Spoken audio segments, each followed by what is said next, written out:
Nestino Limited.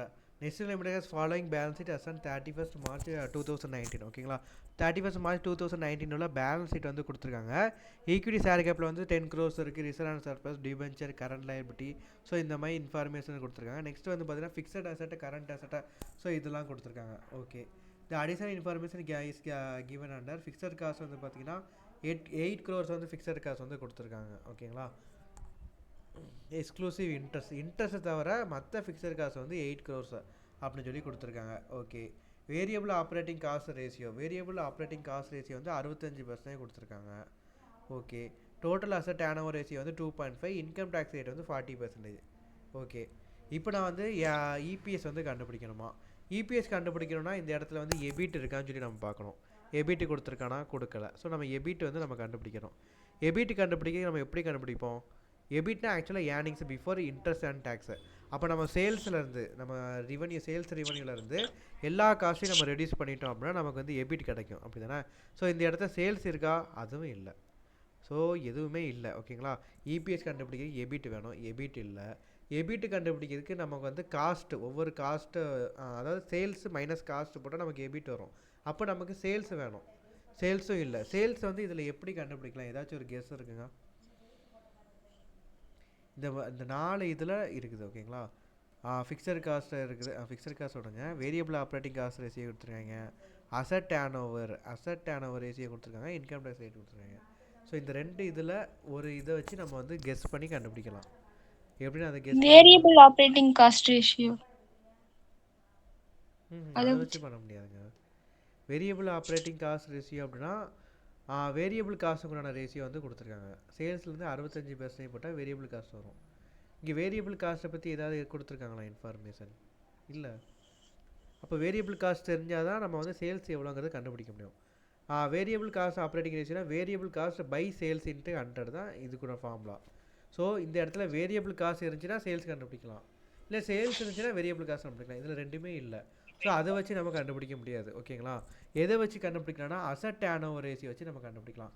Asset turn over ரேஷியோக்கு formula என்ன? Sales by asset into 100. ஓகேங்களா, இங்கே அசட்னா ஒன்றும் இல்லை, இந்த டோட்டல் அசட் தான். Fixed asset plus current asset equal to 40 crores வரும். 40 crores. நீங்கள் ஹெட்செட்டு கழட்டிட்டீங்களோ? ஹலோ, ஹெட்செட் எடுத்துட்டீங்களோ? ஆமாம். சரி, நான் பேசுனது எனக்கு திரும்ப வந்து எக்கோ அடிச்சது, தான் கேட்டேன். சரி, அப்போ அசட் வந்து பார்த்தீங்கன்னா 40 crores இருக்குது. So sales by 40 crores into 100 போட்டோம்னா அசட் ஆன ஒரு ரேஷியோ கிடச்சிடும். ஸோ இதை வச்சு நம்ம சேல்ஸ் கண்டுபிடிச்சிடலாமா? கண்டுபிடிச்சிடலாம். அப்போ சேல்ஸை வச்சு நம்ம வேரியபிள் காசுக்கு வந்து வேரியபிள் ஆப்ரேட்டிங் காசு ரேஷியோ கொடுத்துருக்காங்க. ஸோ வேரியபிள் காசு போடலாம். அப்புறம் ஃபிக்ஸட் காசு வந்து 8 crores கொடுத்துருக்காங்க. ஸோ ரெண்டையுமே நீங்கள் ரெடியூஸ் பண்ணிட்டீங்கன்னா உங்களுக்கு வரக்கூடிய வந்து ப்ராஃபிட். இந்த ப்ராஃபிட் வந்து earnings before interest and tax. ஓகேங்களா, so earnings before interest and tax வரும். So earnings before interest and tax வந்துச்சுன்னா அதுலேருந்து ஃபஸ்ட்டு நம்ம இன்ட்ரெஸ்ட்டை ரெடியூஸ் பண்ணுவோம், அப்புறம் டேக்ஸை ரெடியூஸ் பண்ணுவோம், அதுக்கப்புறம் வரக்கூடியது வந்து ஏர்னிங்ஸ் ஆஃப்டர் டேக்ஸ். ஓகேங்களா, ஸோ ஏர்னிங்ஸ் ஆஃப்டர் டேக்ஸ் வந்து டோட்டலாக உள்ள அமௌண்ட்டு. ஸோ இதில் வந்து நம்பர் ஆஃப் ஷேர் ஹோல்டர்ஸை நம்ம டிவைட் பண்ணிட்டோம்னா, நம்ம நம்பர் ஆஃப் ஷேர்ஸ் வந்து நம்ம டிவைட் பண்ணிட்டோம்னா நமக்கு வரது இபிஎஸ் வந்து நமக்கு கிடச்சிரும். ஓகேங்களா, இந்த இடத்துல நம்பர் ஆஃப் ஷேர்ஸ் வந்து எங்கே கொடுத்துருக்காங்க? நம்பர் ஆஃப் ஷேர்ஸ் நம்ம கண்டுபிடிக்கணும். 10 crores divided by 10. ஆமாம், 10 crores divided by 10 போட்டோம்னா இந்த கொடுத்துருக்காங்க 1 crores. 1 crores நமக்கு வந்து நம்பர் ஆஃப் ஷேர்ஸ் அப்படியே எடுத்து போகிறேன். 1 crores நமக்கு வந்து நம்பர் ஆஃப் ஷேர்ஸ். ஸோ அதோட நம்ம டிவைட் பண்ணோம்னா நமக்கு ஆன்சர் வந்துடும். அவ்வளோதான், மேட்ரு முடிஞ்சிச்சு. ஸோ இப்போ வந்து ஆன்சரை பாருங்கள். டோட்டல் அசட் வந்து 40 crores கொடுத்துருந்தாங்க. அசட் டர்ன் ஓவர் ரேஷியோ வந்து 2.5. ஓகேங்களா, ஸோ நீங்கள் வந்து நோட்டில் வரிசையை எழுதுங்க. ஓகேங்களா, அசட் வந்து ஈக்குவல் டு 40 crores சொல்லி போட்டுக்கோங்க. அப்புறம் asset turn over ratio ATO equal to sales by asset into 100.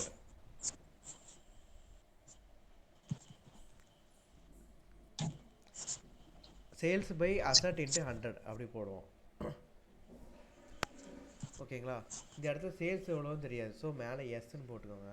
கீழே வந்து அசட் வந்து பார்த்தீங்கன்னா 40 crores. ஸோ எஸ் பை 40ன்னு சொல்லி போட்டுட்டு இன்ட்டு 100. இன்ட்டு 100 தேவையில்லை, ஏன்னா இங்கே வந்து 2.5 டைம்ஸ்னு சொல்லி கொடுத்துருக்காங்க. ஸோ 100 போட வேண்டாம். Sales S by 40 equal to 2.5 அப்படி போட்டுக்கோங்க.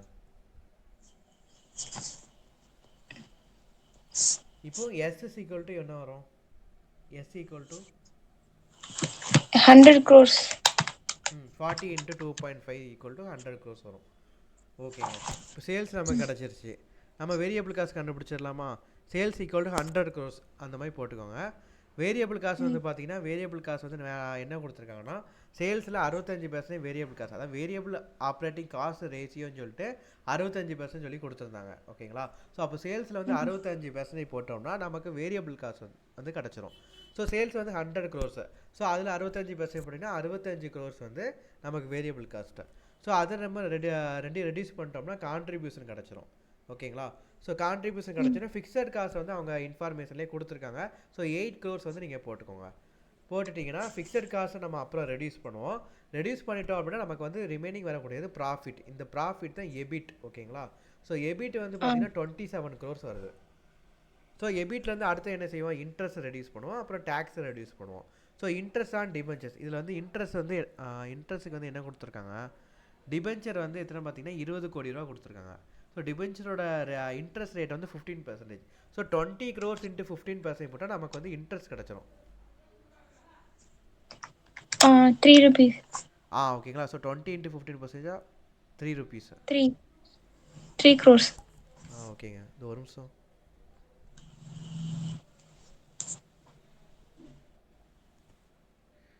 சரி ஓகேங்க. ஸோ 20 இன்ட்டு 15% போட்டால் 3 க்ரோஸ் வரும். ஸோ இந்த இன்ட்ரெஸ்ட் நம்ம ரெடியூஸ் பண்ணிட்டோன்னா அடுத்தது வந்து பார்த்தீங்கன்னா ஏர்னிங்ஸ் பிஃபோர் டேக்ஸ். ஓகேங்களா? ஸோ ஏர்னிங்ஸ் பிஃபோர் டேக்ஸ் வந்து 24 க்ரோர்ஸ். ஸோ இப்போ அடுத்தது நம்ம டேக்ஸை நம்ம ரெடியூஸ் பண்ணுவோமா? டேக்ஸ் வந்து 40% வந்து சம்பளம் கொடுத்துருக்காங்க. ஸோ 40% நம்ம ரெடியூஸ் பண்ணிட்டோம்னா 9.6 க்ரோர்ஸ். ஓகேங்களா? 9.6 க்ரோர்ஸ் டேக்ஸை நம்ம ரெடியூஸ் பண்ணிட்டோம்னா நமக்கு 14.4 க்ரோர்ஸ் வரும். ஸோ இதுதான் நமக்கு வந்து என்னது? Profit after tax. ஓகே, இதுதான் நம்ம ஏர்னிங்ஸ் டு ஈக்விட்டி ஷேர் ஹோல்டர்ஸோட ஏர்னிங்ஸ். ஓகேங்களா? ஸோ ஈக்விட்டி ஷேர் ஹோல்டர்ஸோட ஏர்னிங்ஸ் வந்து 14.4 வருது. ஸோ இது வந்து டோட்டல். அப்போ ஒரு ஷேருக்கு எவ்வளோ நம்ம கண்டுபிடிக்கணும். ஓகேங்களா? So 14.4 by number of shares. Number of shares எவ்வளோ? 1 கோடி ரூபா. 1 கோடி ஷேர்ஸ் இருக்குது. ஸோ 14.4 பை 1 போட்டிங்கன்னா உங்களுக்கு இபிஎஸ் வந்து 14.4 வரும். ஓகேங்களா? ஓகே. ஓகே, இப்போ நம்ம இபிஎஸ் கண்டுபிடிச்சாச்சு. இப்போ நெக்ஸ்ட்டு வேறு என்ன கேட்டிருக்காங்க? Operating leverage, financial leverage, combine leverage வந்து கேட்டிருக்காங்க. ஆப்ரேட்டிங் லிவரேஜுக்கு ஃபார்முலா என்ன? ஆப்ரேட்டிங் லிவரேஜ்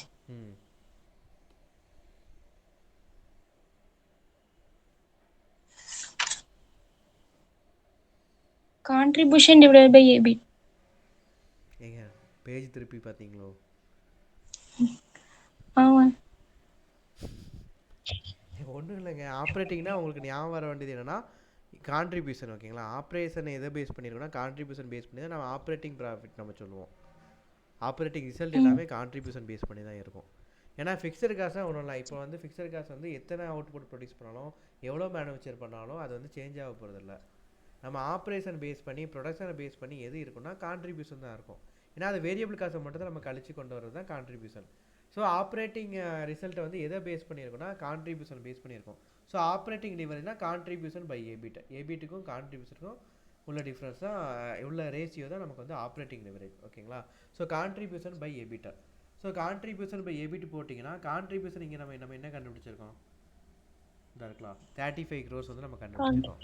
ஸோ கான்ட்ரிபியூஷன் மேலே வந்து 35 க்ரோஸ் போட்டுக்கோங்க. அப்புறம் எபிட் வந்து நம்ம என்ன கண்டுபிடிச்சிருக்கோம்? 27 க்ரோஸ் கண்டுபிடிச்சிருக்கோம். ஸோ 27 கீழே போட்டுக்கோங்க. ஸோ ரேஷியோ வந்து பார்த்தீங்கன்னா 1.296 வரும். ஓகேங்களா? ஓகே, நெக்ஸ்ட் வந்து ஃபினான்ஷியல் லிவரேஜோட ஃபார்முலா என்ன? ஏங்க ஃபினான்ஷியல் லிவரேஜ் ஃபார்முலாக்கு எதுக்குங்க கால்குலேட்டர் போட்டு தட்டுறீங்க? இல்லை, இப்போதான் இது ஆப்ரேட்டிங் லிவரேஜ் போட்டுட்டு இருந்தேன். சரி ஓகே. சரி, ஃபினான்ஷியல் லிவரேஜோட ஃபார்முலா சொல்லுங்க பார்ப்போம். பேஜ் திருப்புற சத்தம் கேட்கக்கூடாது, நீங்களா சொல்லணும். earnings before interest and tax divided by earnings before tax.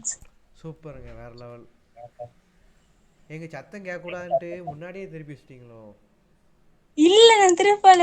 சரி ஓகேங்க, அப்போ சூப்பர் தான். சரி ஓகே, அப்போ எபிட் வந்து எவ்வளோ? எபிட் வந்து நம்ம கண்டுபிடிச்சிருக்கோம்ல 27 க்ரோர்ஸை மேலே போட்டுக்கோங்க. ஏர்னிங்ஸ் பிஃபோர் டேக்ஸ் வந்து எவ்வளோ? 24 க்ரோர்ஸு. ஸோ அதை கீழே போட்டுக்கோங்க. ஸோ இப்போது அப்படி போட்டோன்னு வச்சுக்கோங்க, நமக்கு ஃபினான்ஷியல் லிவரேஜ் வந்து 1.125 வரும். ஓகேங்களா? ஓகே, இப்போ கம்பைன் லிவரேஜ்னால் ஒன்றும் இல்லை, ரெண்டையும் மல்டிப்ளை பண்ணால் வந்துட போகுது. இவனு ஒரு ஃபார்முலா போட்டு குழப்புறாங்க. கான்ட்ரிபியூஷன் பை எபிட்னா ஒன்றும் இல்லை, ஆப்ரேட்டிங் லிவரேஜ் தான். எபிட் பை இபிடினா ஃபினான்ஷியல் லிவரேஜ். ஸோ கண்டுபிடிச்ச இந்த ரெண்டு அமௌண்ட்டையும் நீங்கள் மல்டிப்ளை பண்ணுங்கள், முடிஞ்சு 1.458. அவ்வளோதான். சரி, ஃபஸ்ட் சஜஷனில் ஃபஸ்ட்டு கொஸ்டின் பார்த்தாச்சு. Next question பார்ப்போங்க.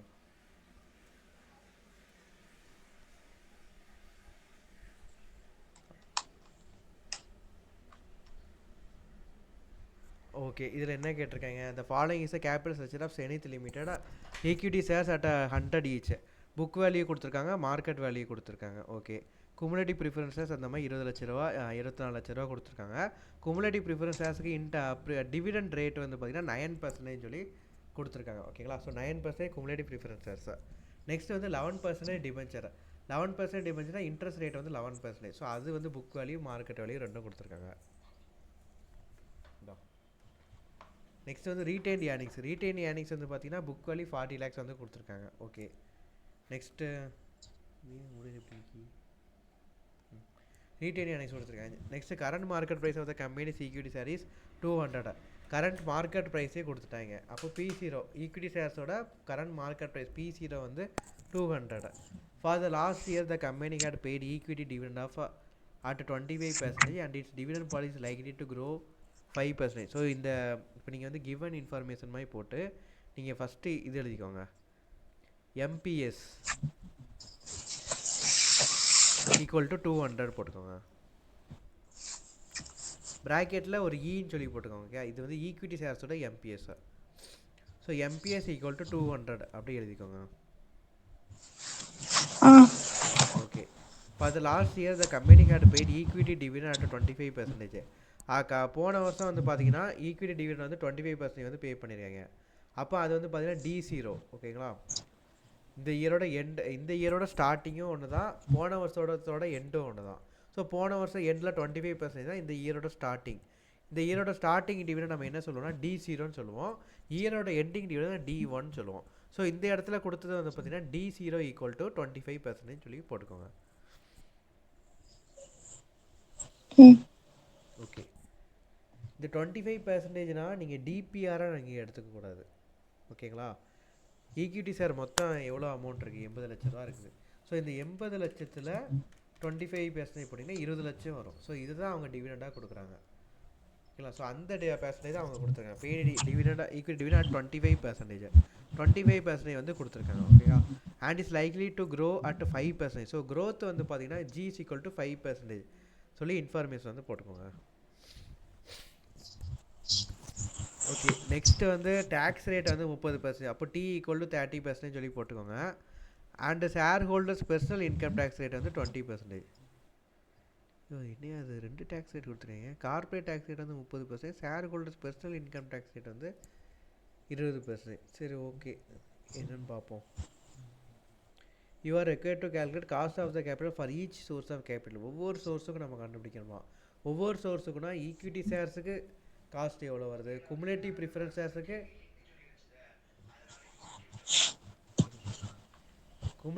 ஷேர்ஸுக்கு டிவிடெண்ட் அதுக்குள்ள காஸ்ட் எவ்வளோ வருது, டிபென்ச்சருக்கு காஸ்ட் எவ்வளோ வருது. ஸோ இப்படி ஒவ்வொரு சோர்ஸுக்கும் நம்ம தனித்தனியாக நம்ம கண்டுபிடிக்கணும். ஓகேங்களா? ஸோ ஒன்றும் இல்லை, காஸ்ட் ஆஃப் ஒவ்வொரு சோர்ஸுக்கும் நம்ம காஸ்ட் நம்ம எப்படி கண்டுபிடிப்போம்னா கீழே வந்து இன்வெஸ்ட்மெண்ட் பண்ணுவோம். இவ்வளோ இன்வெஸ்ட்மெண்ட் பண்ணால் நமக்கு எவ்வளோ ரிட்டர்ன் வருது, அதுதான் நமக்கு வந்து காஸ்ட். ஓகேங்களா? இந்த ரிட்டர்ன் வந்து ஷேர் ஹோல்டர்ஸுக்கு ரிட்டர்ன், கம்பெனிக்கு வந்து காசு தானே. ஸோ அந்த காசு வந்து கண்டுபிடிக்கிறது தான் இப்போ கேட்டிருக்கானுங்க. நம்ம எப்படி கண்டுபிடிப்போம்னா கீழே வந்து இன்வெஸ்ட்மெண்ட், அதாவது ஈக்விட்டி ஷேர்ஸ் வந்து கீழே 80 லட்ச ரூபா போட்டுக்குவோம். மேலே அதுக்குண்டான ரிட்டர்ன் எவ்வளோ வருது, டிவிடெண்ட் எவ்வளோ, ரீட்டைன் ஏர்னிங்ஸ் எவ்வளோ. ஸோ இந்த மாதிரி வச்சு நம்ம கண்டுபிடிப்போம். ஓகேங்களா? ஸோ அது என்னங்கிறத நம்ம பார்ப்போம். நெக்ஸ்ட் வந்து weighted average cost of capital அந்த basis of market value weight. Market value வெயிட்டை வச்சு நம்ம weighted average cost of capital கண்டுபிடிக்கணும். வெயிட்டட் ஆவரேஜ் காஸ்ட் ஆஃப் கேபிட்டல்னா ஒன்றும் இல்லை. இப்போ நம்ம ஒவ்வொரு இதுக்கும் காஸ்ட் ஆஃப் கேபிட்டல் கண்டுபிடிப்போம்ல. ஈக்விட்டி ஷேர்ஸுக்கு கேஇ கண்டுபிடிப்போம், ப்ரிஃபரன்ஸ் ஷேர்ஸுக்கு கேபி கண்டுபிடிப்போம், டிபென்ச்சர்ஸுக்கு கேடி கண்டுபிடிப்போம். ஓகே, ஸோ இப்படி ஒவ்வொரு இதுக்கும் நம்ம காஸ்ட்டு கண்டுபிடிப்போம். இந்த காஸ்ட்டை நம்ம இந்த ப்ரொப்போர்ஷனேட்டை நம்ம எடுத்துக்கணும். ஓகேங்களா, இந்த ப்ரொப்போர்ஷனேட்டை மார்க்கெட் வேல்யூ ப்ரொப்போர்ஷனில் நம்ம எடுத்து நம்ம ஓவராலாக நம்ம காஸ்ட் எவ்வளோ வருதுங்க தான் வெயிட்டட் ஆவரேஜ் காஸ்ட். இப்போ ஜென்ரலாக நான் சொல்கிறேன், சம் பார்க்குறப்ப இன்னும் கொஞ்சம் புரியும். ஓகேங்களா, ஈக்விட்டி ஷேருக்கு கேஇ வரும், கேஇ வந்து 1% வருதுன்னு வச்சுக்கோங்க, கேபி வரும், கேடி வரும். ஸோ இந்த 3 இதுக்கு நம்ம என்ன செய்வோம்னா இந்த மார்க்கெட் வேல்யூ இந்த ப்ரொப்போர்ஷனேட்டை நம்ம எடுப்போம். இந்த ப்ரொப்போர்ஷனேட்டை நம்ம எடுத்து போடுறப்போ அந்த மொத்த காஸ்ட் எவ்வளோ வருதுங்கிறதா weighted average cost of capital. இது புரியுதா? ஓகே, ஆக்சுவலாக வெயிட்டட் ஆவரேஜ் கண்டுபிடிக்க தெரியுமா உங்களுக்கு? கண்டுபிடிக்க தெரியும், காஸ்டிங்ல வரும். காஸ்டிங் வரும்ல, ஒன்றும் இல்லை. இப்போ வந்து எப்படின்னா, இப்போ நாங்கள் வந்து ஒரு ஸ்டூடெண்ட்டாக இருக்கோன்னு வச்சுக்கோங்க. இப்போ நீங்கள் வந்து 30 மார்க் எடுத்துகிட்ருக்கீங்க, நான் வந்து 40 மார்க் எடுத்துகிட்ருக்கேன். இப்போது இந்த இடத்துல ஆவரேஜ் மார்க் அப்படின்னு சொல்லி பார்க்குறப்போ 30 + 40/2 நம்ம போடுவோம். ஓகேங்களா, ஸோ 70/2 போட்டால் 35. ஓகே, இது வந்து சாதாரண ஆவரேஜ். இப்போ வெயிட்டட் ஆவரேஜ்னால் இப்போ உங்களுக்கு வந்து ஒரு 3 வெயிட்டுக்கு நம்ம கொடுக்குறோம்.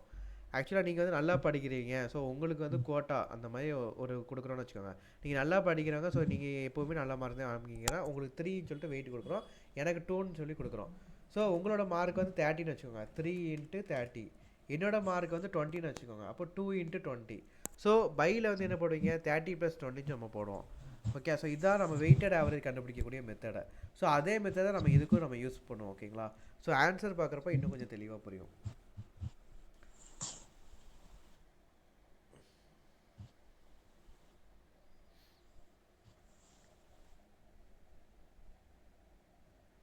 ஆன்சர் எந்த சைடு இருக்கு? இதுவும் 9. இதுதான் ஆன்சர். ஓகே, என்னடா டேரெக்டாக வெயிட்டட் ஆவரேஜ் போயிட்டாங்கன்னு பார்த்தேன். இப்போ வந்து நம்ம ஒவ்வொரு சோர்ஸுக்கும் நம்ம வந்து காசு கண்டுபிடிக்க போகிறோம். ஓகே, ஸோ முதல்ல வந்து கேஇ நம்ம கண்டுபிடிக்க போகிறோம். கேஇக்கு ஃபார்முலா என்ன? கேஇ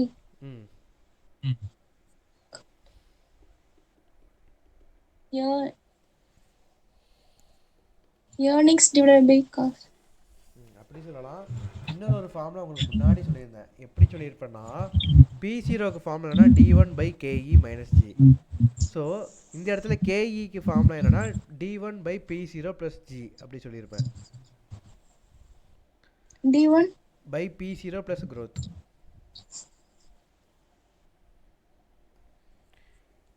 நான் இது ஸ்டார்டிங்லேயே உங்களுக்கு சொல்லியிருப்பேன். ஸ்டார்டிங்லேயே நான் இந்த P0 ஃபார்முலா சொல்கிறப்போ நான் சொல்லியிருப்பேன், P0 = D1/KE - G.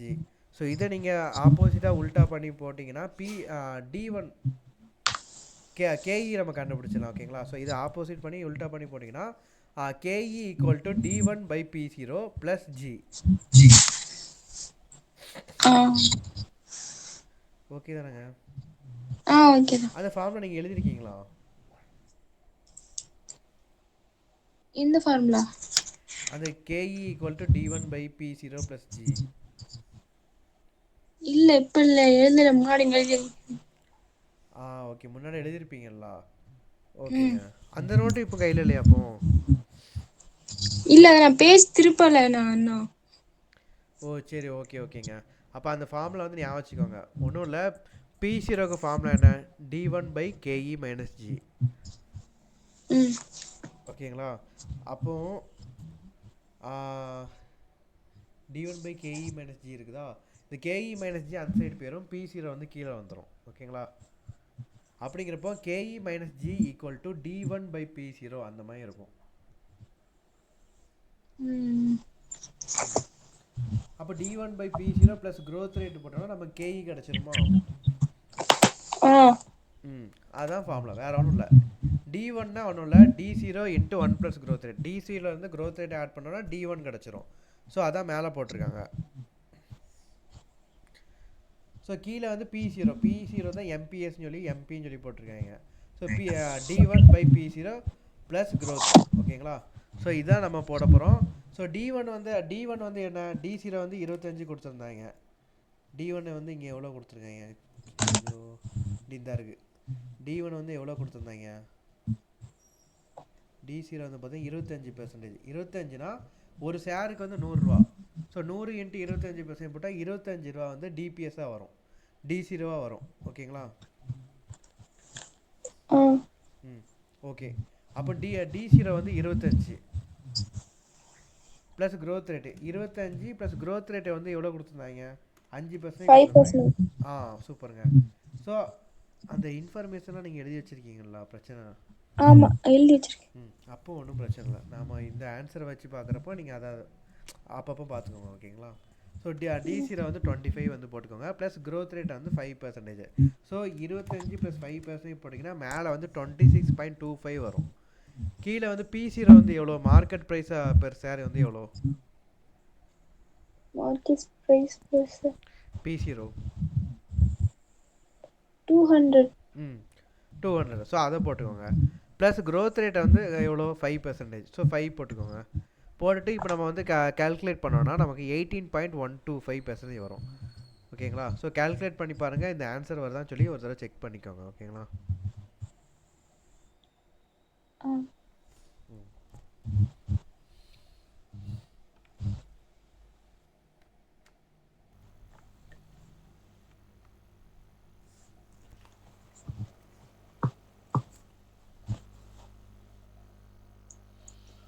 அங்கே 100 எதுக்கு போட்டிருக்காங்க? 100 தேவையில்லை, நீங்கள் அதெல்லாம் பார்க்காதீங்க.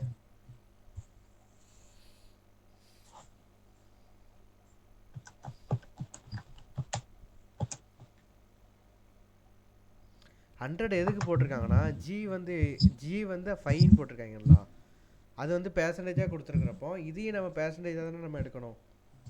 ஃபஸ்ட்டு அந்த D1/P0 நம்ம பேர்சன்டேஜாக நம்ம எடுத்தால் தான் கரெக்டாக வரும். ஸோ காமனாக பேர்சன்டேஜ் எடுக்கிறதுக்காண்டி 100 இன்ட்டு போட்டு பேர்சன்டேஜ் பண்ணியிருக்கிறாங்க.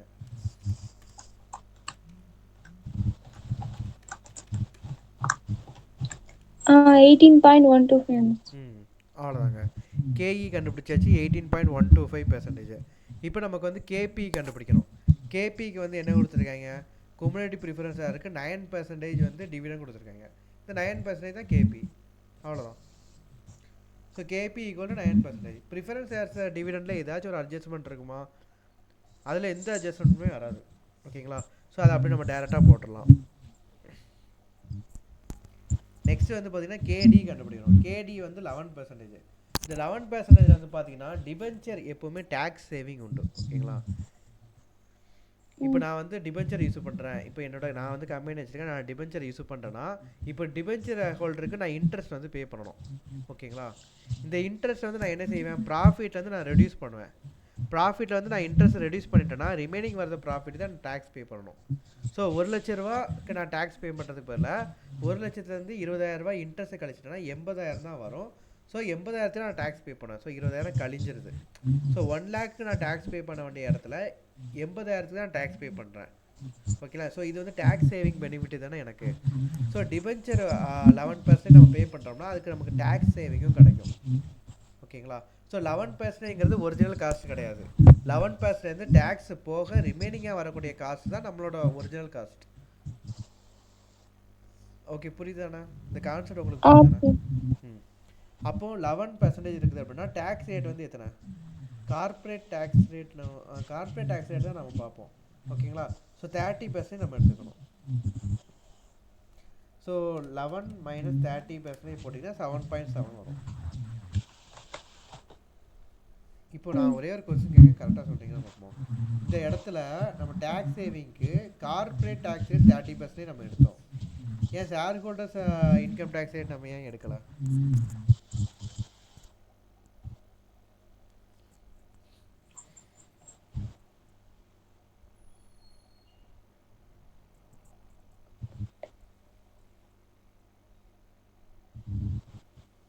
கார்ப்பரேட் டாக்ஸ் தான் எடுக்கணும்.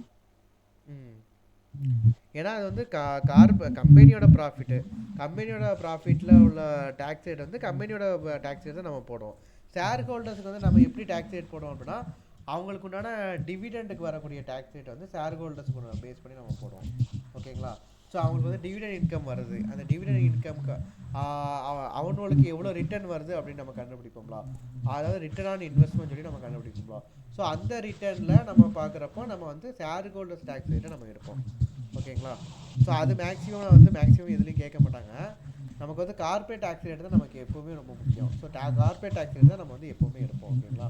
ஸோ நம்ம வந்து பார்த்தீங்கன்னா 11% மைனஸ் 30% போட்டிங்கன்னா 11 மைனஸ் 30% போட்டால் 7.7% வந்து கேடியாக வரும்.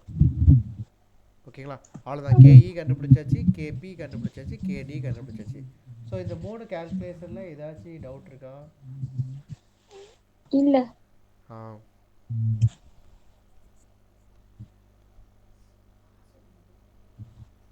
பாஸ்வேர்டா 04633@22427.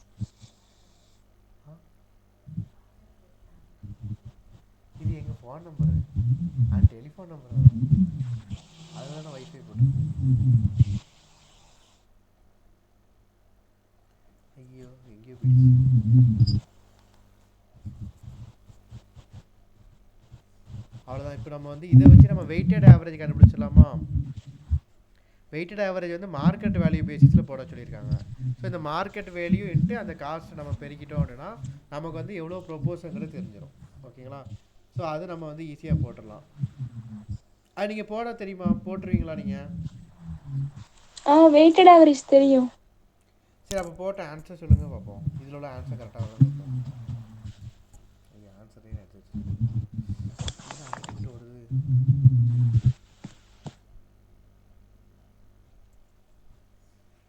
ஓகே, இந்த மார்க்கெட் வேல்யூ பேசிஸில் நம்ம போடுறோம். கேஇ கேபி கேடி அந்த 3 இதையும் எழுதி வச்சுருக்கீங்களா? கேஇ எவ்வளோ எழுதலையா? சரி, அப்போ எழுதி வச்சுக்கோங்க. கேஇ வந்து 18.125%, கேபி வந்து 9%, கேடி வந்து 7.7%. ஓகே, ஸோ இதை நீங்கள் எழுதி வச்சுக்கோங்க. அதுக்கப்புறம் இந்த மார்க்கெட் வேல்யூ பேசிஸில் weighted average cost of capital வந்து கண்டுபிடிங்க.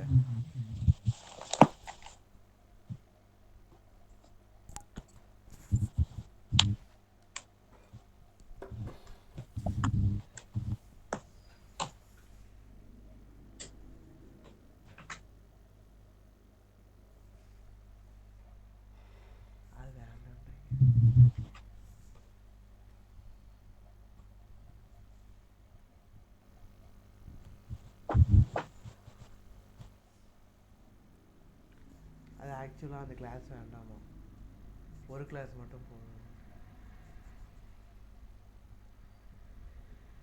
நீங்கள் வேணால் படி தர பார்த்துக்கலாம், ஃபீஸ் இப்போ வேணால் கொடுத்துருவோம்.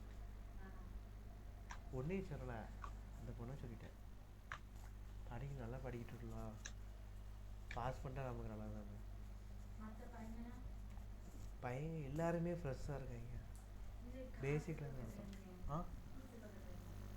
ஃபீஸ் ஆகிங்கன்னா இன்ஸ்டால்மெண்ட்டில் தான் கட்டுவாங்க, 6 மாதத்துக்குள்ளே கட்டிடுவேன் அப்படின்னாங்க. கேட்டாட்டும் பொறுமையாக.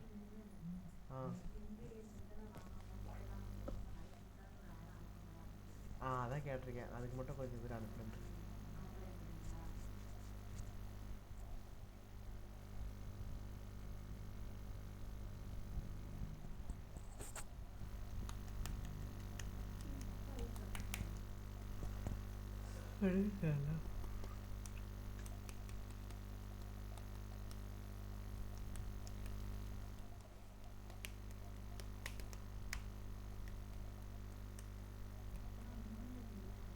யாரு உண்மைலாம் இல்லை,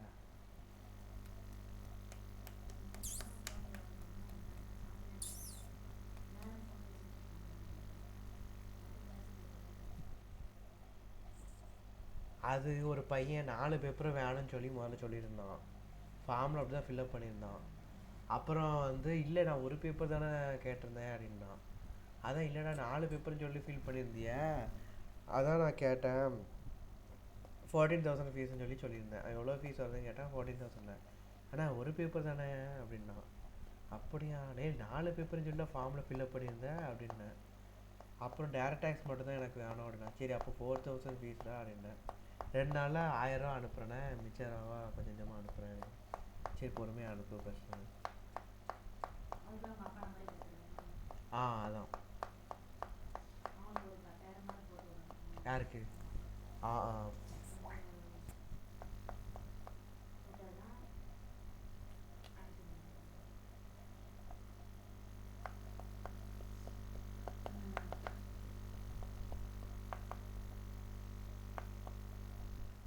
புஷ்பராஜ்.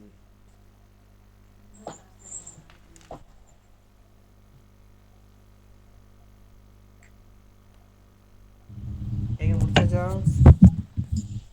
ஆன்சர் சொல்லவா? சொல்லுங்க. கே 22.28. 22 பாயிண்டா?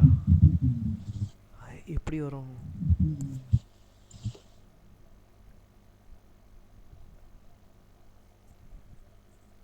Weighted average cost of capital மொத்தமாகவே 20 எவ்வளோ?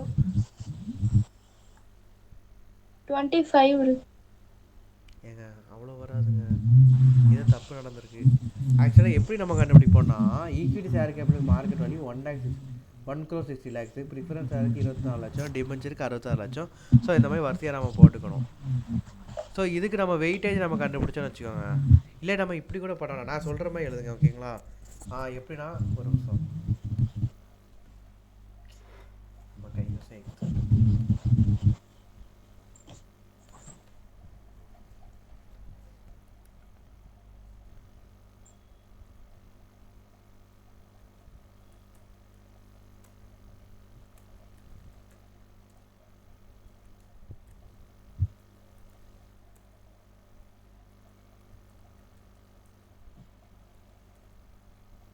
சோர்ஸு மார்க்கெட் வேல்யூ கொடுத்துருக்காங்க. ஓகே, மார்க்கெட் வந்து 160 லட்சம். ஓகே,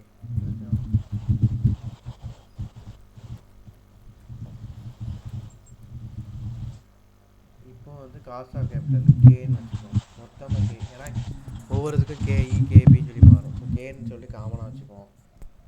கே வந்து பார்த்தீங்கன்னா கேஇ வந்து 18.125.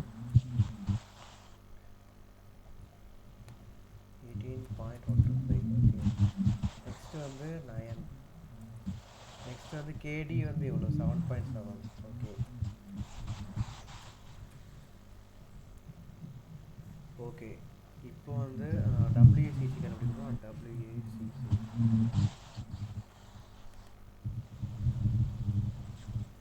பேசண்டே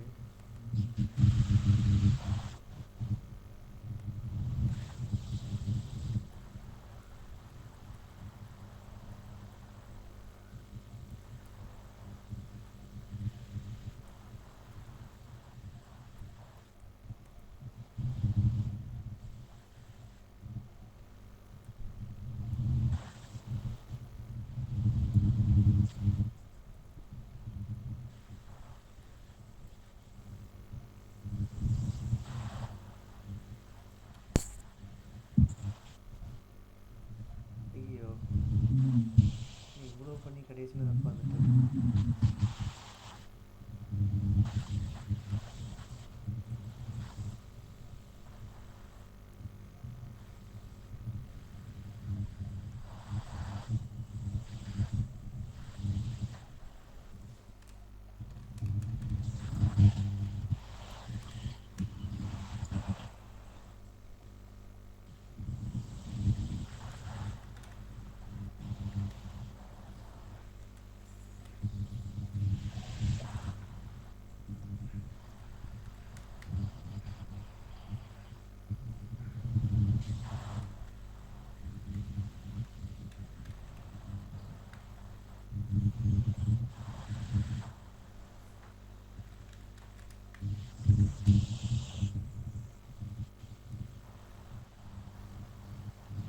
ஒரு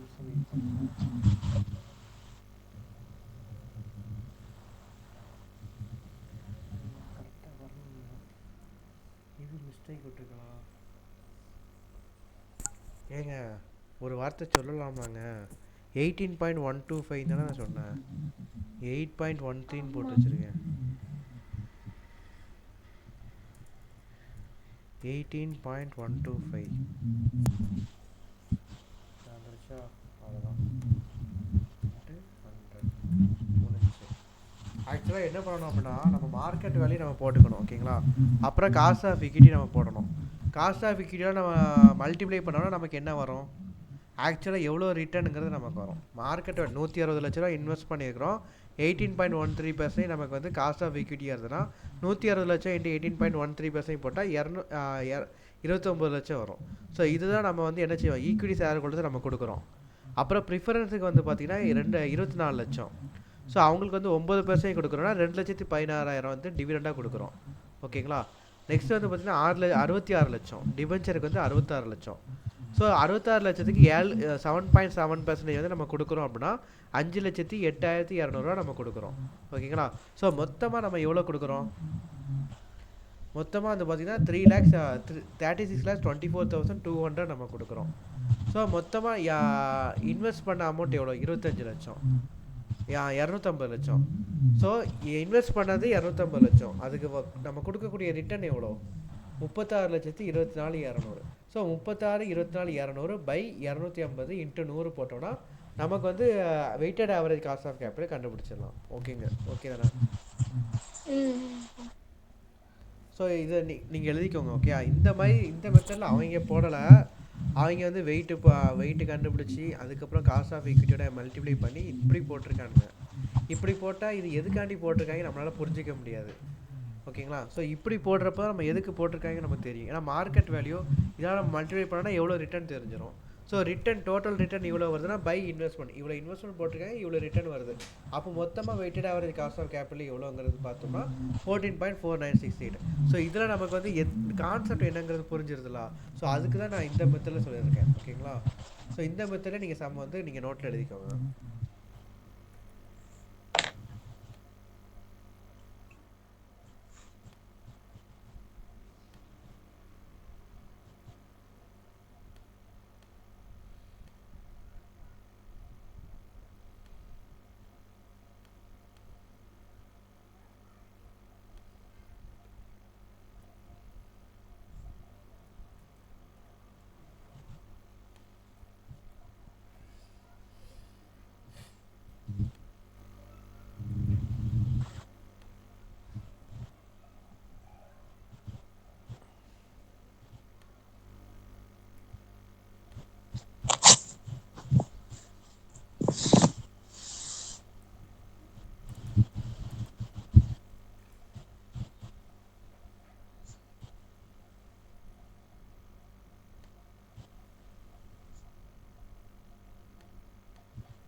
நோட் பண்ணிட்டேன். ஓகே.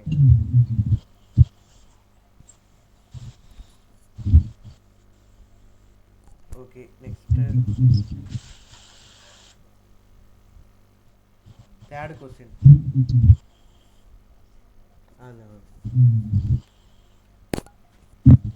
தேர்ட் क्वेश्चन வந்து பார்த்தீங்கன்னா the CMD limited has a following specific cost of capital along with the indicated book value and market value. இவங்க டேரெக்டாக எல்லாமே கொடுத்துட்டாங்க. காஸ்ட் ஆஃப் கேபிட்டல் அதாவது கேஇ வந்து 0.18, கேபி வந்து 0.15, கேடி வந்து 0.07 சொல்லி மொத்தமாக கொடுத்துட்டாங்க. புக் வேல்யூ கொடுத்துருக்காங்க, market value weights, book value weights கொடுத்துருக்காங்க. அதாவது இப்போ புக் வேல்யூ வந்து 3 லட்ச ரூபா, 4 லட்ச ரூபா, 5 லட்ச ரூபா, அதை பேஸ் பண்ணி வெயிட் கொடுத்துருக்காங்க. மார்க்கெட் வேல்யூ ஒரு அமௌண்ட்னா அதை பேஸ் பண்ணி வெயிட் வந்து அவங்க டேரெக்டாக கொடுத்துட்டாங்க. ஓகேங்களா? ஸோ இப்போ இதை வச்சு நம்ம என்ன செய்யலாம்னா weighted average cost of capital ஈஸியாக கண்டுபிடிச்சிடலாமா? ஒன்றும் இல்லை, இது ரெண்டையும் நீங்கள் மல்டிப்ளை பண்ணிங்கன்னா வந்துடும் weighted average cost of capital. Okay, weighted cost of capital using book and market value, book and market value வச்சு நம்ம கண்டுபிடிக்கணும். ஸோ நீங்கள் கண்டுபிடிச்சிடலாமா இது? அந்த மெத்தட் ஃபர்ஸ்ட் முன்னாடி போட்ட மெத்தட் தானே? அதே மெத்தட் தான். ஆனால் இதில் வந்து வெயிட் வந்து டேரெக்டாக கொடுத்துட்டாங்க. வெயிட் கொடுத்துட்டாங்க, நீங்கள் என்ன பண்ணுவீங்க? வெயிட்டால் நீங்கள் மல்டிப்ளை பண்ணி போட்டால் வந்துடும். ஓகே தானே? ஓகே, அவ்வளோதான். அதான் இங்கே ஆன்சரில் ஒரு தடவை காமிக்கங்க பாருங்கள். வெயிட் வந்து புக் வேல்யூ, மார்க்கெட் வேல்யூ கொடுத்துருக்காங்க. காஸ்ட் வந்து ஒவ்வொரு இதுக்கும் கொடுத்துருக்காங்க. ஓகே, ஸோ இப்போ புக் வேல்யூ பேஸ் பண்ணி நம்ம போட்டோம்னு வச்சுக்கோங்க. Book value weight into cost நம்ம போட்டோம்னா நமக்கு வந்து weighted average cost of capital கிடச்சிரும். ஓகேங்களா? ஃபஸ்ட்டு வந்து பார்த்தீங்கன்னா புக் வேல்யூ 0.5, இங்கே 0.18. ஸோ ரெண்டையும் மல்டிப்ளை பண்ணால் 0.090 வரும். ஸோ இதே மாதிரி எல்லாத்துக்கும் நீங்கள் போட்டிங்கன்னா புக் வேல்யூ படி வெயிட் WACC வந்து 0.141. மார்க்கெட் வேல்யூ படி பார்த்தீங்கன்னா மார்க்கெட் வேல்யூவும் காஸ்ட்டையும் நீங்கள் மல்டிப்ளை பண்ணி போடணும். ஓகேங்களா? ஸோ அந்த வேல்யூ படி பேசிஸில் 0.1474. ஓகே தானே? நெக்ஸ்ட்டு வந்து ஒன்றும் இல்லைங்க. நெக்ஸ்ட்டு வந்து என்னென்னா நெக்ஸ்ட் கொஸ்டின் வந்து weighted average cost of capital. இதுக்கு வந்து பார்த்தீங்கன்னா if the company interest rise and need fund using 50% long term டெப்ட் அண்ட் 35% ப்ரிஃபரன்ஸஸ் அண்ட் 15% அந்த வெயிட்டை வந்து சேஞ்ச் பண்ணிட்டாங்க. 50% லாங் டேர்ம் டெப்ட் வந்து பார்த்தீங்கன்னா 50% இருக்குதான். அப்போ 0.5 நம்ம போட்டுக்குவோம். ஓகேங்களா? ப்ரிஃபரன்ஸ் ஷேர்ஸ் வந்து 35% இருக்குதான். ஸோ ப்ரிஃபரன்ஸ் ஷேர்ஸ் வந்து 0.35 நம்ம போட்டுக்குவோம். அப்புறம் ரீட்டைன் ஏர்னிங்ஸ் வந்து 15% இருக்குதான். ரீட்டைன் ஏர்னிங்ஸ் ஏன் இங்கே ரெண்டு இடத்துல கொடுத்துருக்காங்க? 35% preference and 15% retain earnings. Retain earnings 15%. Retain earnings வந்து யாருக்கு நம்ம கொடுப்போம்? ஆக்சுவலாக ரீட்டைன் ஏர்னிங்ஸில் இருக்கிற அமௌண்ட் ஃபுல்லாக யாரோடது? ப்ரிஃபரன்ஸ் ஷேர் ஹோல்டர்ஸோட. ப்ரிஃபரன்ஸ் ஷேர் ஹோல்டர்ஸ் இல்லைங்க, equity share holder. Equity share holders உள்ளது. ஏன்னா அவங்க தான் ஒரிஜினல் ஓனர்ஸ், கம்பெனியோட ஒரிஜினல் ஓனர். வரத ப்ராஃபிட்டில் என்னெல்லாம் ரிட்டைன் பண்ணி வைக்கிறாங்க, இதெல்லாம் ரிசர்வில் க்ரியேட் பண்ணி வைக்காங்க, அது எல்லாமே ரீட்டைன் ஏர்னிங்ஸில் வரும். ஓகேங்களா? ஸோ அது வந்து ஈக்விட்டி ஷேர் ஹோல்டர்ஸ்குள்ளே தான். ஈக்விட்டி அப்போ சரி, ரீட்டைன் ஏர்னிங்ஸ் வந்து கேஇ போட்டிருக்காங்களா, என்ன போட்டிருக்காங்க? 0.15 போட்டிருக்காங்களா?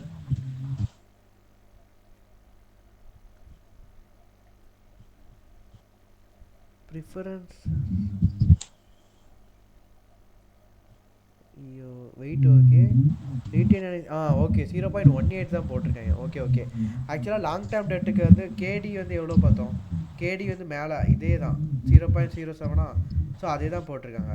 அப்புறம் கேபி வந்து எவ்வளோ பார்த்தோம்? கேபி வந்து இதுக்கு நேராக பாருங்கள் 0.15. ஸோ அதே தான் போட்டிருக்காங்க, பிரச்சனை இல்லை. ரீட்டைன் ஏர்னிங்ஸ் அது வந்து ஈக்விட்டி ஷேர் ஹோல்டர்ஸ் உள்ளது. ஸோ கேஇயே நம்ம டேரெக்டாக போட்டலாம். ஈக்விட்டி ஃபண்ட் வந்து 0.18. ஸோ அதையே நம்ம போட்டாச்சு. ஓகேங்களா? ஸோ இதை வச்சு கண்டுபிடிச்சி போட்டிருக்காங்க. ஸோ நான் இது ஃபுல்லாமே நான் எக்ஸ்பிளைன் பண்ணி முடிச்சதுக்கப்புறம் இந்த சஜஷன் ஆன்சர்ஸ்லாம் நீங்கள் ஒரு தடவை ஒர்க் அவுட் பண்ணி பாருங்கள். ஓகேங்களா? நாளைக்கு காலையில் வந்து இது ஒர்க் அவுட் பண்ணி நாளைக்கு காலையில் நீங்கள் வந்து 5 மணிக்கு எழுந்திருப்பீங்களா?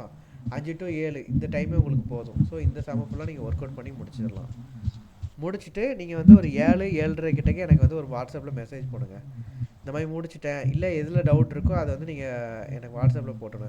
எந்த டைமில் உங்களுக்கு டவுட் வருதோ அந்த டைமில் எனக்கு போட்டு விட்ருங்க. ஓகேங்களா? ஸோ அப்போ தான் நான் வந்து பார்த்துட்டு உங்களுக்கு எக்ஸ்பிளைன் பண்ண முடியும். ஓகே. ஓகேங்க. நெக்ஸ்ட் வந்து ஃபோர்த்து கொஸ்டின் வந்து சிம்பிள் தான். Following information available for Avanti corporation.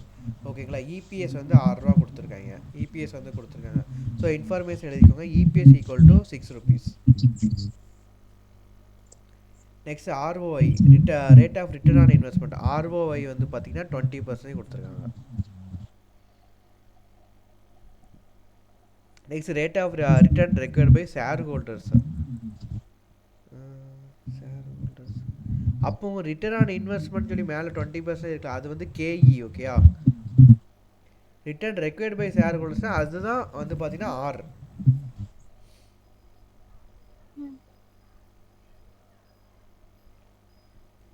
இது எப்படின்னு புரியுதுல ஆக்சுவலாக கேஇனா நம்ம கம்பெனி பேசிஸில் நம்ம கேஇ வந்து கண்டுபிடிப்போம். ஷேர் ஹோல்டர்ஸ் அதாவது மார்க்கெட் பேசிஸில் வந்து பார்த்தீங்கன்னா ஷேர் ஹோல்டர்ஸோட எக்ஸ்பெக்டேஷன் இருக்கும். ஸோ ஷேர் ஹோல்டர்ஸுக்கு எவ்வளோ ரிட்டர்ன் தேவைன்னா 16% ரிட்டர்ன் தேவை. இது என்ன பேசிஸாக இருக்கும்? மார்க்கெட் பேசிஸில் இருக்கும். ஓகேங்களா? ஸோ ஆர் வந்து நம்ம எப்போவுமே எப்படி பண்ணுவோம்னா ஷேர் ஹோல்டர்ஸுக்கு எவ்வளோ தேவை அதுதான் R. Okay, required rate of return தான் ஆர். ஸோ ஆர் வந்து 16%, கேஇ வந்து 20%, இபிஎஸ் வந்து 6 ரூபா. ஓகே, இப்போ வந்து what should be the approximate dividend payout ratio so was to keep the share price வந்து 44 ரூபா. பிசியில் வந்து 44 ரூபா இருக்கிறப்போ டிபிஆர் எவ்வளோ சொல்லி கேட்டிருக்காங்க. ஸோ இது வந்து வால்டர் மாடலை நம்ம கண்டுபிடிக்கணும். ஓகேங்களா? ஸோ வால்டர் மாடலை நீங்கள் ஃபார்முலா போட்டுக்கோங்க.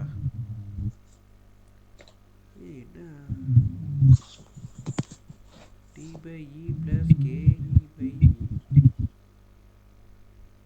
ஓ மேலே தான் இருக்கும். சரி, ஓகே மண்டை மேலே கொண்டே மறந்தாச்சு. சரி, மேலே கொடுத்துருக்கீங்க R into E minus D by K. Walter மாடலோட ஃபார்முலா உங்களுக்கு தெரியுங்களா? வால்டர் மாடலோட ஃபார்முலா சொல்லுங்க பார்ப்போம். price is equal to dividend plus rate of return divided by cost of capital into earnings minus dividend divided by cost of capital. சூப்பருங்க, பரவாயில்லையா? அந்த short ஃபார்மை சொல்லாமல் நீங்கள் ஃபுல்லாகவே சொல்லியிருக்கீங்க. வேற ஆள் தான். அப்போ நீங்கள் ஃபார்முலா எழுதுகிறப்போவே நீங்கள் ஃபுல்லாக தான் எழுதிருக்கீங்களோ? இல்லை, நான் தனியாக நோட்ஸ் போட்டு எழுதுறது மட்டும் நான் அப்படி எழுதியிருக்கேன். சரி, ஓகேங்க. சரி, ஓகே, சூப்பர் தான். இதை வச்சு நம்ம இதே மாடல் ஒரு சம் நம்ம பார்த்துக்கிறோம். டிபிஆர் கண்டுபிடிக்கிற சம். அது உங்களுக்கு ஞாபகம் இருக்கலாம்? அது நீங்கள் போட்டிருக்கீங்களா? போட்டிருக்கேன். அப்போ இந்த சம் நீங்கள் போட்டுடலாமா?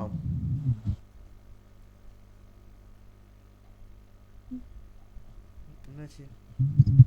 இந்த சம் நீங்கள் போட்டுடலாம்ல? அப்போ P0 = 44 போட்டுருவோம். D1 வந்து பார்த்தீங்க அப்படின்னா D1 வந்து நமக்கு தெரியாது. ஸோ D வந்து அப்படியே போட்டுக்கோங்க. ப்ளஸ் ஆர் பை கேஇ போடுவோம்னா rate of return by cost of equity போடுவோம். ஸோ ரேட் ஆஃப் ரிட்டர்ன் வந்து இந்த இடத்துல 16% போட்டுக்கணும். காஸ்ட் ஆஃப் ஈக்விட்டி வந்து 20% நம்ம போட்டுக்கணும். அப்புறம் into earnings minus dividend. So earnings வந்து இங்கே 6 rupees கொடுத்துருக்காங்க. ஸோ ஏர்னிங்ஸ் வந்து 6 வந்து போட்டுக்கோங்க. டிவிடெண்ட் நமக்கு தெரியாது. ஸோ மைனஸ் டி சொல்லி போட்டுக்கோங்க. பை காஸ்ட் ஆஃப் ஈக்விட்டி போடுறப்போ காஸ்ட் ஆஃப் ஈக்விட்டி இங்கே எவ்வளோ 20%. ஸோ போட்டிங்க அப்படின்னா நம்ம டி வந்து கண்டுபிடிச்சிடலாமா? ஸோ இது நீங்கள் ஒர்க் அவுட் பண்ணிடுவீங்களா? பண்ணிடலாம். சூப்பருங்க. ஏன் ஒரு டவுட்டாக சொல்கிறீங்க? பண்ணிடலாம்ல?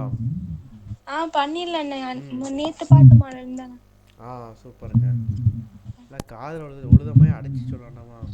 நெக்ஸ்ட் ஃபிஃப்த்து கொஸ்டின் வந்து பார்த்தீங்கன்னா you have been provided the following particulars pertaining to the 3 companies. 3 company கொடுத்துருக்காங்க. ஓகே, ஸோ ஏபிடின்னு சொல்லிட்டு 3 கம்பெனி கொடுத்துருக்காங்க. 3 கம்பெனியோட இன்ஃபர்மேஷன் வந்து கொடுத்துருக்காங்க. என்னென்னலாம் கொடுத்துருக்காங்க? EBIT earnings before interest and tax வந்து கொடுத்துருக்காங்க. நம்பர் ஆஃப் ஷேர்ஸ் வந்து கொடுத்துருக்காங்க. 12% டிபென்ச்சர். ஸோ இந்த 12% டிபென்ச்சர்னால் இதில் இன்ட்ரெஸ்ட் நம்ம கண்டுபிடிச்சி எபிட்லேருந்து கழிக்கலாம். ஸோ அந்த மாதிரி நம்ம ப்ரொசீட் பண்ணுறதுக்கு யூஸ்ஃபுல்லாக இருக்கும். ஸோ 12% டிபென்ச்சர்ஸ் வந்து கொடுத்துருக்காங்க. டிபென்ச்சர் வந்து பார்த்திங்கன்னா ஏக்கு வந்து கிடையாது. ஏ வந்து என்ன ஃபேம்? அப்போ ஏக்கு வந்து வெறும் ஈக்விட்டி மட்டும் தான் இருக்குது, டிபென்ச்சர் கிடையாதுன்னா அது என்ன ஃபேம்? அவங்க வந்து ஓனர்ஸ்.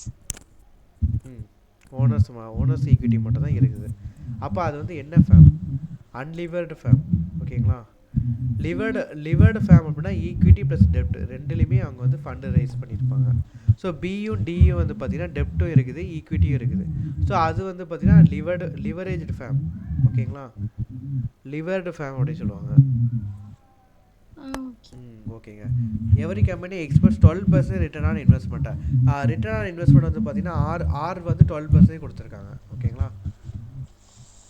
ஸோ இந்த இடத்துல கேஇ வந்து கொடுத்துருக்காங்களா? கேஇ வந்து கொடுக்கல, ஆர் மட்டும் தான் கொடுத்துருக்காங்க. சரி, okay.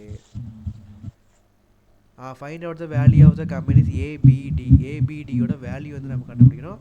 And value of the equity share as per Modi அப்ரோச்சில் நம்ம கண்டுபிடிக்கணுமா? ஓகே. ஏபிடி இது அப்ரோச்சில் நம்ம கண்டுபிடிக்கணும்னா நம்ம வந்து என்ன ஒன்றும் இல்லை, சிம்பிளாக எப்படி பண்ணுவோன்னா நம்ம இபிஎஸ் வரைக்கும் நம்ம கண்டுபிடிச்சிட்டு இபிஎஸ்லேருந்து நம்ம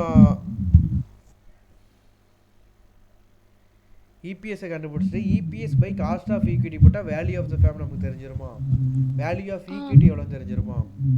ஸோ இதை வச்சு நம்ம ஒரு சம் பார்த்துருக்குறோம். ஆக்சுவலாக வேல்யூ ஆஃப் ஈக்விட்டி நம்ம எப்படி கண்டுபிடிப்போம்னா நம்ம கடைசி இபிஎஸ் வந்துடும். இபிஎஸ்லேருந்து நம்ம காஸ்ட் ஆஃப் ஈக்விட்டி நம்ம டிவைட் பண்ணுவோம். ஓகேங்களா, அது எதனால் டிவைட் பண்ணுறோம் சொல்லுங்கள். காஸ்ட் ஆஃப் ஈக்விட்டினா ஆக்சுவலாக என்னன்னா இபிஎஸ் இன்ட்டு இல்லை இன்வெஸ்ட்மெண்ட், அதாவது equity into cost of equity போட்டோம்னா நமக்கு இபிஎஸ் கிடைக்கும். அது உங்களுக்கு தெரியும்ல, நான் ஆல்ரெடி உங்களுக்கு சொல்லி கொடுத்துருக்குறேன். அது நீங்கள் எழுதிருப்பீங்கன்னு நினைக்கிறேன். ஈக்விட்டி மொத்த ஈக்விட்டியிலேருந்து காஸ்ட் ஆஃப் ஈக்விட்டி நம்ம மல்டிப்ளை பண்ணோம்னா ஒன்றும் இல்லை, ஈக்விட்டி சேர் மட்டும் 1 லட்ச ரூபா போட்டிருக்காங்க, அவங்களுக்கு வந்து 10% நம்ம கொடுக்குறோம். ஸோ 1 lakh இன்ட்டு 10% போட்டிங்கன்னா 10,000ங்கிறது ஈக்விட்டி ஷேர் ஹோல்டர்ஸோட ஏர்னிங்ஸ். ஓகேங்களா, ஸோ இந்த இடத்துல ஈக்விட்டி ஷேர் ஹோல்டர்ஸோட ஏர்னிங்ஸ் வந்து இபிஎஸ். ஓகேங்களா, ஸோ இது வந்து ஒரு சைடு எழுதி வச்சுக்கோங்க. EPS equal to equity into கேஇ.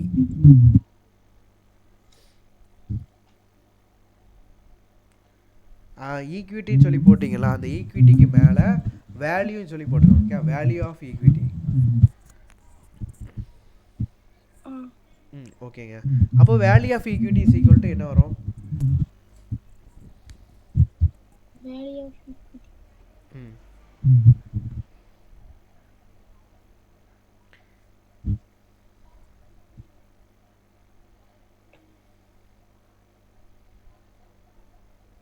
ஏங்க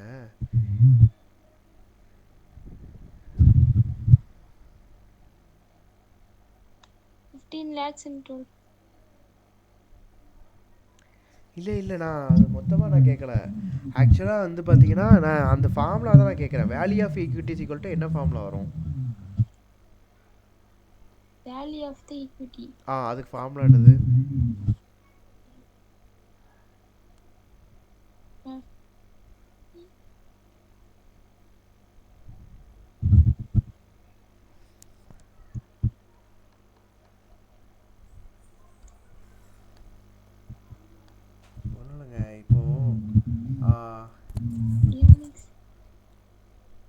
EPS equal to value of equity into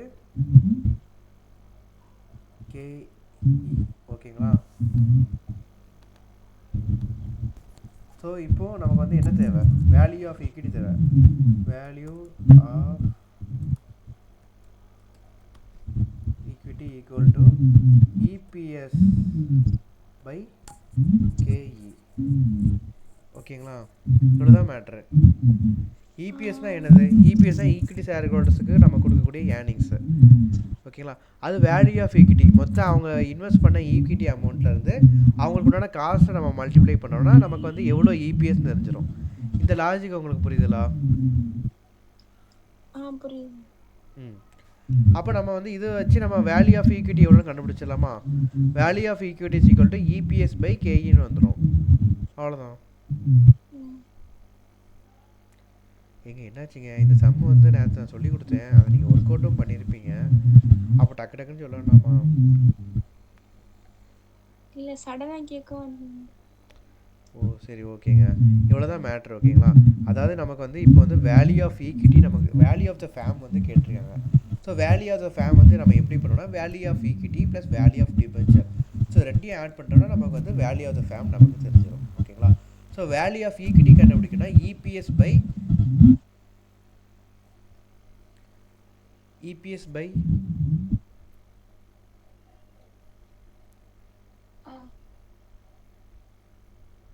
ஏங்க தப்பாக சொன்னால் நான் ஒன்றுமே செய்ய போகிறதில்ல, நீங்கள் பயப்பட வேண்டாம். Value of equity equal to EPS by cost of. அவ்வளோதான் மேட்ரு. நீங்கள் டக்குன்னு கேட்குறப்போ கொஞ்சம் பயப்படுறீங்களோ? அதெல்லாம் பயப்பட வேண்டாம். எதுக்கு இப்போ பயப்படணும்? நான் இப்போ என்ன பனிஷ்மெண்ட்டாக கொடுக்க போகிறேன்? ஓகேங்களா, ஸோ வேல்யூ ஆஃப் இது இபிஎஸ் பை கேஇன்னு சொல்லிட்டு நம்ம போடுவோம். ஓகே, ஸோ இந்த இடத்துல நமக்கு வந்து இபிஎஸ் வந்து நமக்கு தேவை. ஸோ எபிட்லேருந்து இன்ட்ரெஸ்ட் நம்ம ரெடியூஸ் பண்ணுவோம், அப்புறம் டேக்ஸை நம்ம ரெடியூஸ் பண்ணால் நம்ம ஈக்விட்டியோட ஏர்னிங்ஸ் எவ்வளோ தெரிஞ்சிடும். ஸோ டோட்டலாக தெரியும். ஸோ பை நம்பர் ஆஃப் ஷேர்ஸை போட்டோம்னா ஒரு ஷேரோட ஏர்னிங்ஸ் எவ்வளோன்னு தெரிஞ்சிடும். ஸோ இபிஎஸ் எவ்வளோங்கிறது நமக்கு தெரிஞ்சிடும். ஸோ இபிஎஸ் பை கேஇ வந்து போட்டிங்கன்னா உங்களுக்கு வந்து வேல்யூ ஆஃப் த ஈக்விட்டி எவ்வளோன்னு தெரிஞ்சிடும். ஓகேங்களா? ஸோ இந்த சம் வந்து நம்ம நேற்று பார்த்த சம் தான் நீங்கள் ஒர்க் அவுட் பண்ணியிருக்கீங்க ஆல்ரெடி. ஸோ நீங்கள் இந்த சம் நீங்கள் போட்டுடலாம்லா? இந்த சம் நான் கொஸ்டின் ஆன்சருமே நான் அனுப்புகிறேன்.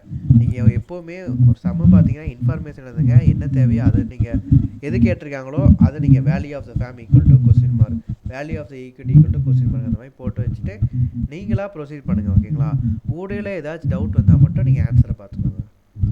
ஃபஸ்ட்டே நம்ம ஆன்சருக்குள்ளே நம்ம பார்க்கக்கூடாது. ஓகேங்களா? ஸோ அந்த மாதிரி நீங்கள் ப்ரொசீட் பண்ணி கொண்டு போங்க. ஸோ இந்த சம் நம்ம முடிச்சாச்சு. இந்த சம் நீங்களே பார்த்துடலாம்லா? ப்ராப்ளம் இல்லைங்களா? இல்லை ப்ராப்ளம் இல்லை.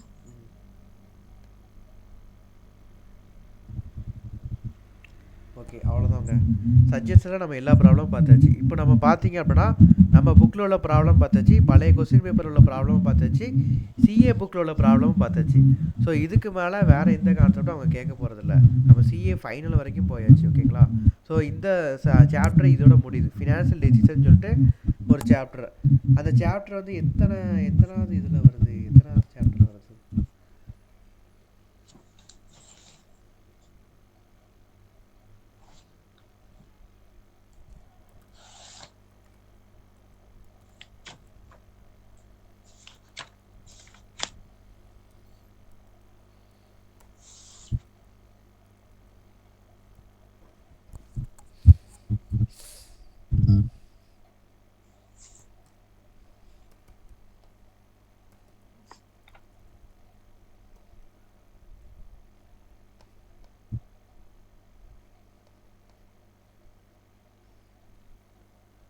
10%.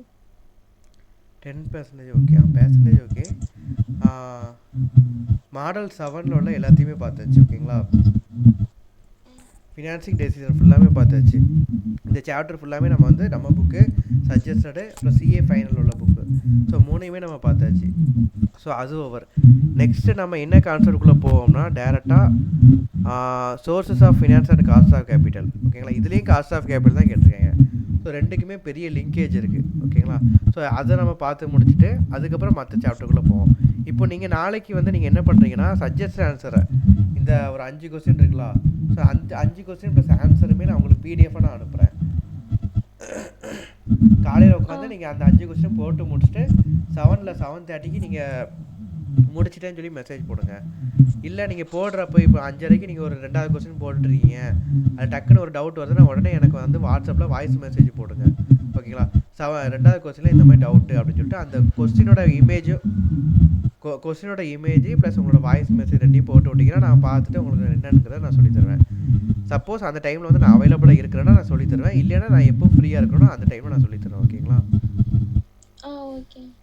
ஓகேங்க. சரி, நான் நாளைக்கு கிளாஸில் பார்ப்போம். ஓகே, நாளைக்கு வந்து ஈவினிங் கிளாஸில் நம்ம பார்ப்போம். ஸோ இந்த சம் எல்லாத்தையும் நீங்கள் ஒர்க் அவுட் பண்ணி முடிச்சிடுங்க.